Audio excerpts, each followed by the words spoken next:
Hello students, welcome back to the English grammar. In today's video, we are going to see the next part of the verb, that is the non-finite verb and the different types. These non-finite verbs are further divided into gerunds, infinitives and participles. In the coming video, you will be watching gerunds and infinitives with its example. Let's come watch the video. The non-finite verbs are further divided into gerunds, infinitives and participles. Let's have a look on gerund. Gerunds are the ing form of verb which is used as a noun is called as a gerund. So basically gerund are those words where we use ing, and in a sentence gerund performs as a noun and not as a verb. Let us see the example of gerund. Reading is a good habit.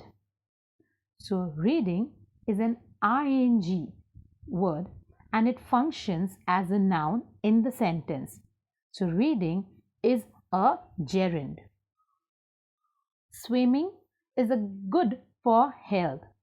So swimming is an ing verb and it functions as a noun in a sentence. And so swimming is a gerund. Let us see the next part, that is infinitives. So what is an infinitive?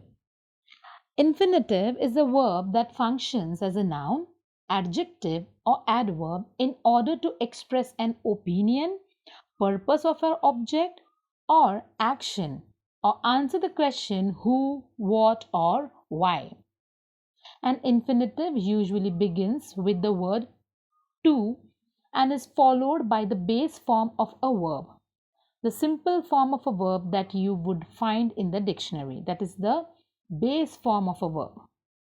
Examples of infinitives include to read, to run, to jump, to play, to sing, to laugh, to cry, to eat and to go. Remember that although infinitives are verbs, they do not function as verbs. Instead, they are used as nouns, adjectives or adverbs. Let us see the examples of each one of these. Infinitives as nouns. Remember that a noun is a person, place or a thing. As all of you know, and from many years you all are having this definition of a noun. Okay, so let us see how it is being dealt with. When an infinitive is used as a subject or a direct object in a sentence, it functions as a noun. Okay, so what is a subject? Basically a subject is the one who performs the action, and what an object is? The object is someone that receives that action. Here we have a definition also in detail. The sentence subject performs the verb while the sentence direct object receives the verb.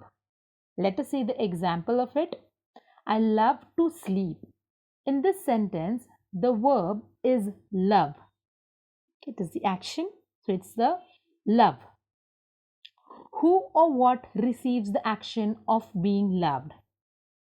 So here we are asking the question that who or what is doing the receiving the action over here of loving.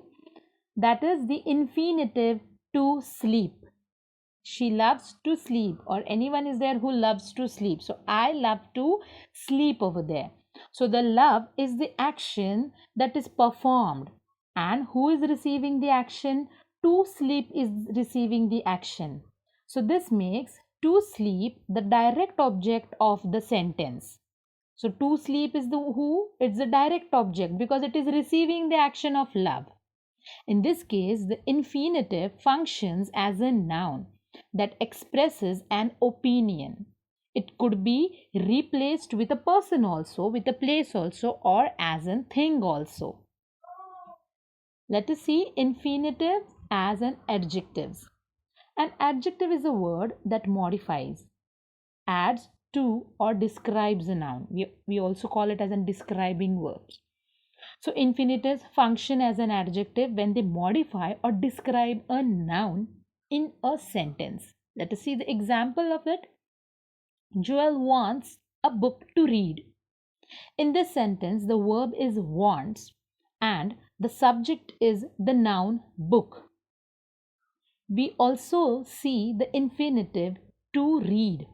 What is the purpose to read? Is this in this sentence? It is describes the book. Joel isn't looking for just any book. He is looking for a book which he wants to read over there. And thus, in this sentence, the infinitive functions as an adjective. Infinitives as an adverbs. Adverbs modify or describe adjectives, verbs, or other adverbs. They provide additional information about what, where, how, to what extent or degree. Sometimes adverbs also answer the question why. Infinitives function as adverbs when they are used to give more information about adjectives, verbs, or other adverbs in the sentences. When in a sentences there is a detail or extra information given about the adjectives, about the verbs, so that is the infinitive that functions as an adverb in that sentence. Let us see the example. The students were excited to go on a field trip. In this sentence, the infinitive is to go. Okay. Now, what is the purpose of to go in this sentence? So, what is the purpose of to go? They're excited to go. For what? On a field trip. The infinitive to go gives us more information about the adjective excited. Isn't it? They're excited to go.